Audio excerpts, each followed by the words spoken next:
په ځنګل کې درې ګڼکپان ملګري روان وو. دا ګڼکپان به د یو بل د مخې ډېر خواږه خواږه کېدو او نور د هودو حرامیان وو.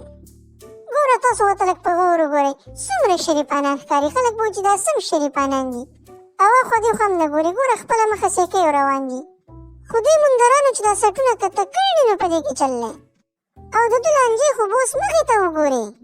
دا درې واړه لوښي روانو چې په دې کې وله مخې ته یوه غټه سربه د غوښې یوه ټوټه ورله. خو زه دا حیران یم چې په دې ځای کې دا دومره غټه سربه ټوټه څه کوي. خو خیر څه ووایو نو، د غوښې د لاسه درې واړه په لانجه شو. راشئ تاسو ته ما دا وې، دا وګورئ، دا هغه خواږه ملګري دي. ښه لا د غوښې ټوټې لیدلې نه ده او لیوني شوي دي او بالو پکې لا د ځان نه مشر هم جوړ کړلی، ټول ټولېږي او غځېږي. د دوی دې حرکتونو ته ګوره او د دې غوښې دې سربې ټوټې ته ګوره. په ایمان یې درته یم که دا درې واړه یې وخوري بیا به تیم پاتې کېږي، خو سترګې یې وږي دي. د لالچ د لاسه درې واړه رپېدل. په اخره کې د کټوټۍ په شان وجود والا بالو وې.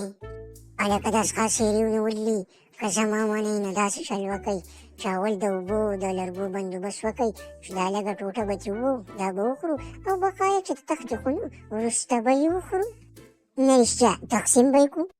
هلکه د 10 روپیوال کیک په شان دا سر چې دې نیولي دی اوبه به ته راوړې ښه او لرګي به دا بل راوړې ښه د کبابو د کړي په شان دا څېره چې یې نیولې ده. هله شابه زغلی زغلی. 19 روپیوال کیک سرې او د کبابو کړي په شان دا څېره چې نیول وه دواړه ډولۍ ډولۍ کار له روان شو. د دې درې واړو نیتونه یو بل ته د پیتۍ په شان لړلي شوي وو. دا دواړه روان د غوښې د یوازې حاصلولو سوچونه یې کوله. اخره کې د کبابو کړي توتو ته وویل، هلکه ته څه پوه شوې؟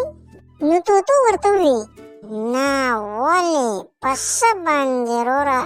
نو د کبابو د کړي په شان لومبړې ورته بیا وویل، یاره تا ته د چاټۍ په شان هغه بالو هسې نه وي ښه چې د 10 روپیوال کیک په شان دا سر دې نیولې چې عقل پکې ذره برابر نشتی.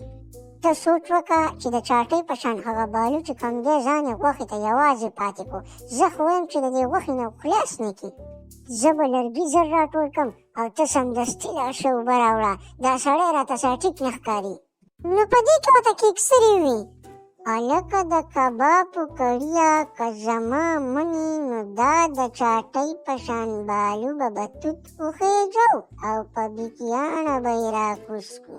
څه مطلب کیک سریه؟ د کبابو کړیه مطلب دا چې توت ته به یې توری کړو.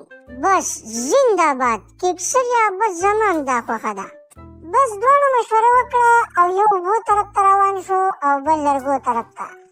کله چې دې کیک سرې اوبه ډکولې نو مازغو له یې سوچ راغی. مازغه پکې نه و خو هسې سر کته بره کوو. د چاټۍ په شان بالونه بعد دا د کبابو کړی توت ته خېجول غواړي.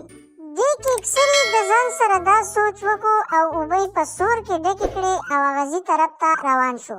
بل طرف ته د کبابو کړي په خېټه دړو اسمان ته کتل او زورونه یې کول چې په دې کې مازغو له یو سوچ راغی. هلکه د هغه چاټۍ بالو نه بعد د دې کیک سرې نن یو کرچوال غواړي او د چاټۍ نه بعد به دی هم دې ته کم.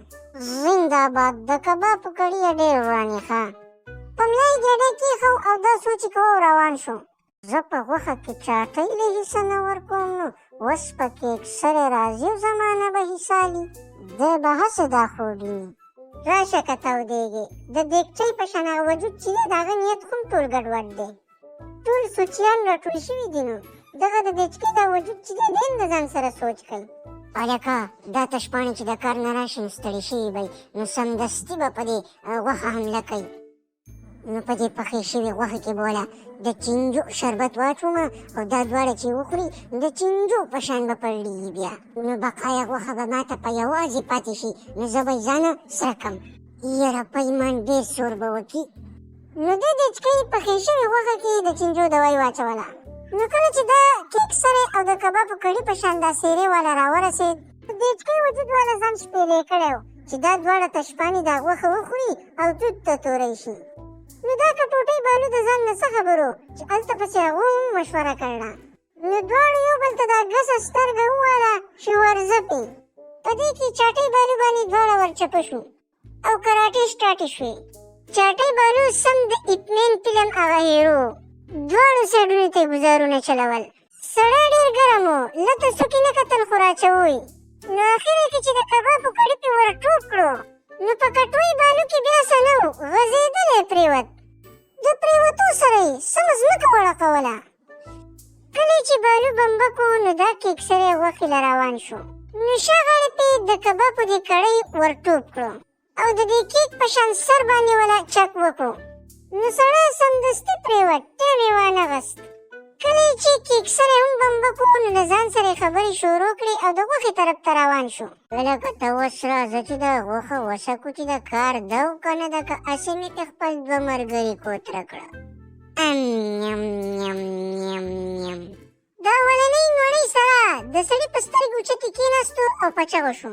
اولمورو راشه اسمان چولي او په سترګو مې تیاره شوه، راته ښکاري چې چتې پې کېناستو. او د دې ویلو سره سړی په ځمکه پرېوت او په خپله هم توت ته توری شو. دا ځکه چې په دې کې کټوټۍ بالو د چینجو دوایي اچول وه. وولیدو ملګرو دا لالچ څومره سکا شی دی. ګوره هغه غوښه په هغه ځي پرته ده او درې واړه ملګري پکې وغځېدو. تاسو خیال کوئ تاسو دا شی ونه کوئ.